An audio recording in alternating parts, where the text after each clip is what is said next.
现在房子的质量真让人堪忧，还住个70年、20年都住不了。你看这阳台的墙，已经从这边开了，看到没？这个钢筋都露出来了。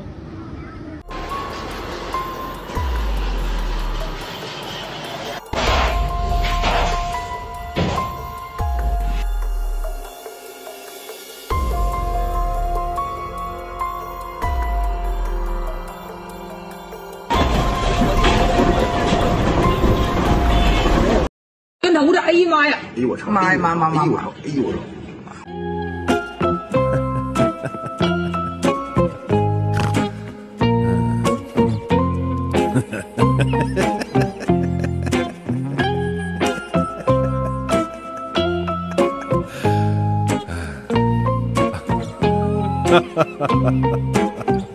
大家好，欢迎来到看大陆节目，我是美玲。2025年的4月8号，陕西省沈韩城的一处2楼的建筑，在毫无预警的情况之下，突然间出现坍塌。我们来一起看一下。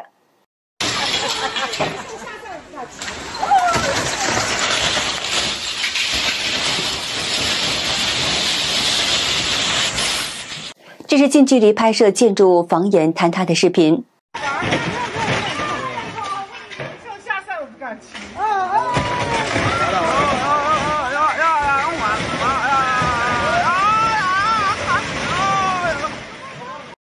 听说了吗？我是这里的班主任。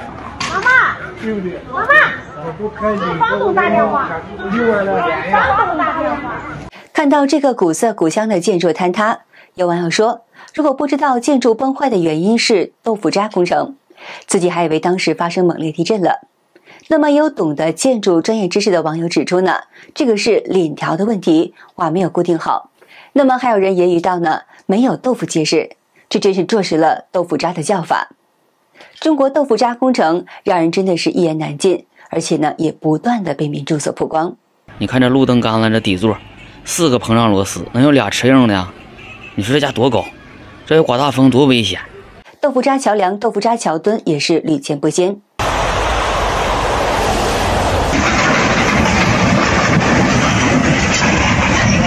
2024年的7月，湖北省恩施市巴东县暴雨过后，公路变形了。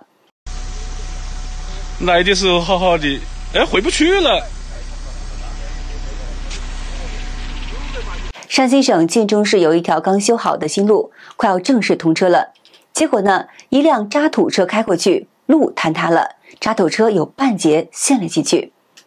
有人表示呢，如果正式通车了，路上车流量大，后果真的是不堪设想。2025年的8月12号，浙江省绍兴柯桥区的一处桥梁是石头护栏倒塌。对此呢，绍兴红旗社区的工作人员是这样回复媒体记者的：我昨天去看了，那个巴士塔应该会来修的。风吹倒的，昨天那个风很大嘛，没有质量问题啊，没有的，这个相关的单位会维修的。有网友意味深长地指出，不要忽视自然的力量，也不要小看自然的检验。这也说出了为什么在台风天以及泄洪时，为什么会出现铁皮屋以及窗户被吹走，桥梁纷纷垮塌的事实。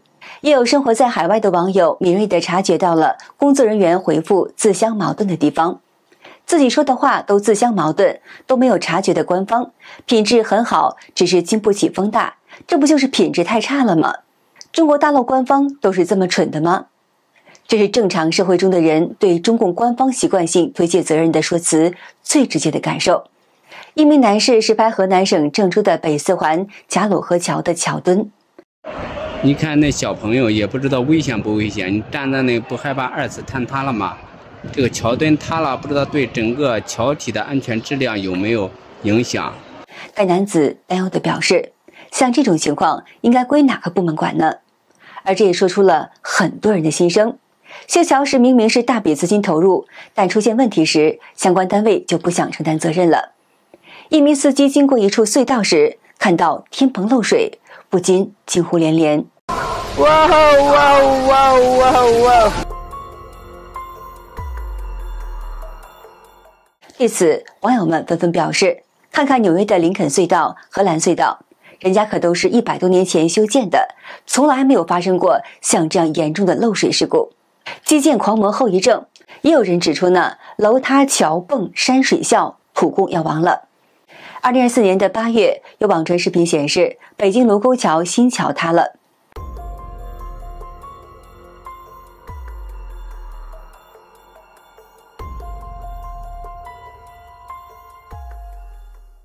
有网友指出，这质量没得说。也有人表示呢，还好不是天灾。言外之意是中共当局没有办法再甩锅说是天灾导致的了。有网络视频讽刺中共的豆腐渣工程离不开腐败。唐总，这个标段呢，当时我们说的是35，但是你这个厚度不够啊，才29。刚好，刚好，这地方合格了，合格。但你这宽度当时我们标志在也是6米，这个最多就4.5米吧一个，这个，宽度不够。宽度也够了。2025年的8月22号，正在建设的青海省川青铁路尖扎黄河特大桥突然间垮塌，该施工绳索断裂事故导致108米的钢梁主拱肋垮塌，并且掉进水中，造成至少12人死亡，4人失联。有网友指出呢2点，第一点就是凌晨还在施工，第二就是这是不是又是豆腐渣工程？尖扎黄河特大桥原计划在今年的7月份合龙，但后来呢又延至8月份。施工方为了加快进度，进行白加黑2班倒，所以工人们在夜间施工变成了常态。除去高强度的赶工因素，浙江工业大学土木工程教授彭卫兵告诉路媒，尖扎黄河特大桥的扣索断裂，也可能是因为绳索本身的质量缺陷，那么也有施工误差或是操作不当等因素。据悉呢，该项目是由央企中铁大桥局川汀铁路11标项目部承建的。表面上看起来，中共央企似乎是专业度会高一些，但仍存在豆腐渣工程，而这也是中共制度性腐败的真实的体现。那么有网友对此发出了质疑呢，这半副锤指锁都断了，这得多大冲击力呀？也有人感叹，还没通车就出事了。可想而知，如果真的通车了，会造成多大的人员伤亡，而这也绝不是杞人忧天。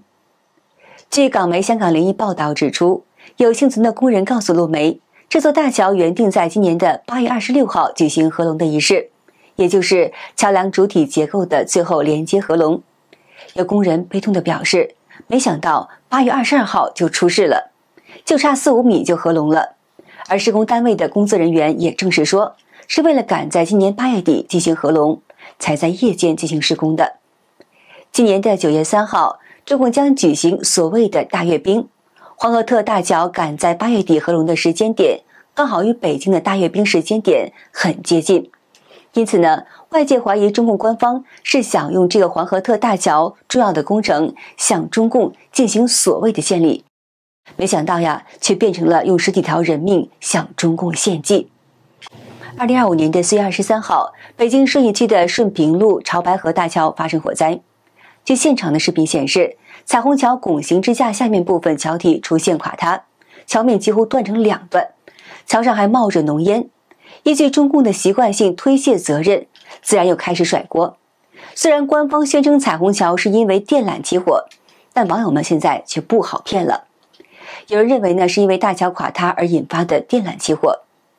有知情网友证实说，早上5点多塌了，火是桥边管寮里的东西着火了，我离桥800米，正在钓鱼。也有人感到不可思议，啥火情能把桥烧断呢？怎么着火的呢？奇怪。根据公开资料显示，该潮白河大桥被当地人叫做是彩虹桥，是1999年建造的。大桥临近北京首都机场，也是北京市区通往顺义和平谷的交通要道。有人直言，这座大桥的使用寿命是100年，刚使用20年，这桥才20年，说实话有点质量差。那么更让人大跌眼镜的是，2025年的4月23号，北京市交通委通报大桥垮塌原因时声称呢，经初步的研判，潮白河大桥起火原因是因为沟槽敷设电缆起火，而桥梁细杆出现断裂，连锁导致吊杆断裂，因桥梁整体结构受力失效，从而造成桥梁主跨坍塌。但是呢，才过了几个月，在2025年的7月29号，网上又传出的视频显示，彩虹桥又垮塌了。那段时间，北京出现了罕见的连日的暴雨，而密云水库也大肆泄洪，不但引发多地出现洪灾，而彩虹桥跨过的潮白河恰好处在密云水库的下游，因水位上涨，导致彩虹桥又塌了，情况比3个月前还要严重。我们来一起看一下。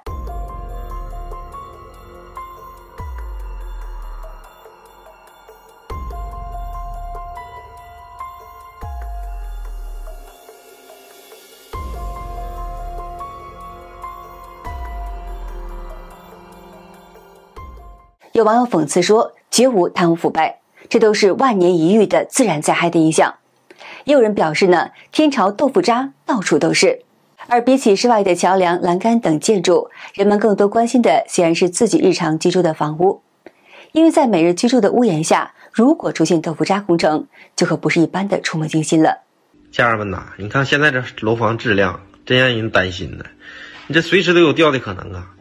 完了，往物业一发言，物业底下贴张纸啊，墙皮脱落，禁止那个靠近，哎呀，就完事儿了。这个视频引发了网友们的共鸣。放心，以后这些高层建筑都是定时炸弹，共匪连出口的都是豆腐渣，何况国内的。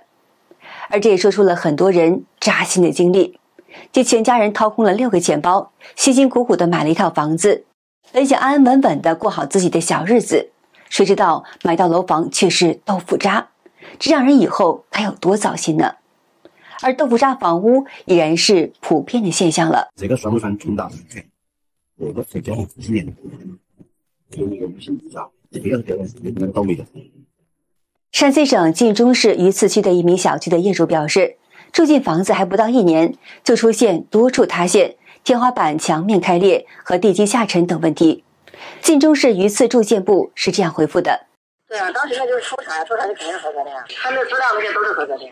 我们已经都了解了，这个我们已经让加固也好，给你们重新弄也好，就是说的那个门厅了，我们去看了一下，就是它这个前面这个跟那个主体结构它不连着，住户家里的裂缝是两种墙体之间，就是你比如说这个粘气块和这个混凝土之间可能出现这个让他们给你修复。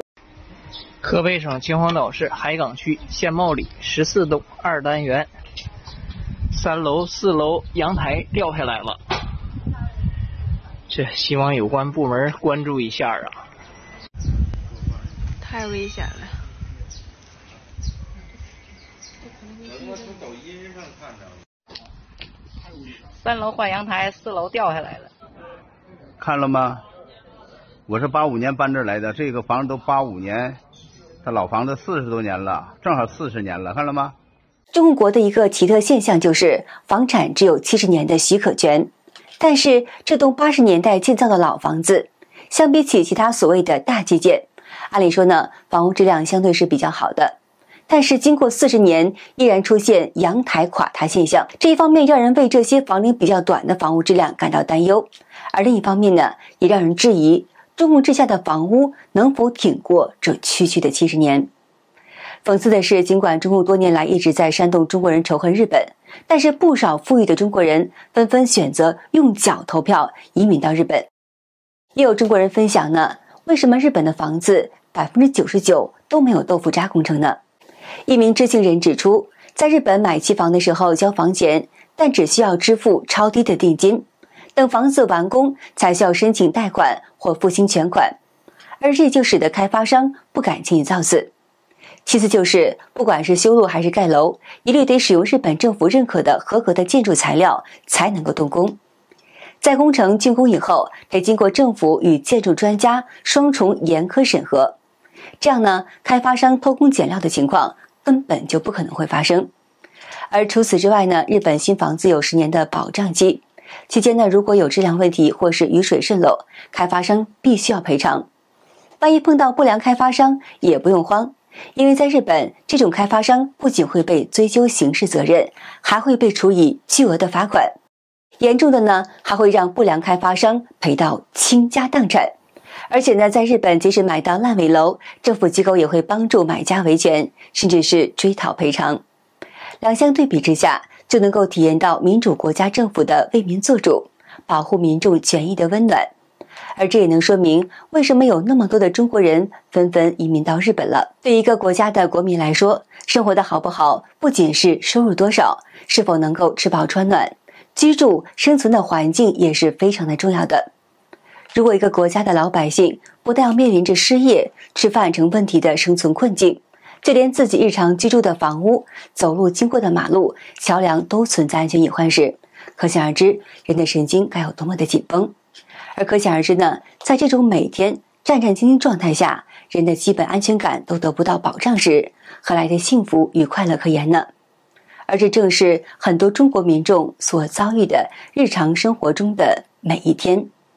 当老百姓不想面对孩子上不起学、老人生不起病、找不到工作、全家生计都成问题的当下，在不得不面对担心自家房屋是否会出现问题，所居住小区外墙是否会砸到自己和老人孩子，开车经过的桥梁是否安全时，也真真切切地让人深刻体验到了中共所宣传的社会主义优越性，实实在在的是骗人的无耻的谎言。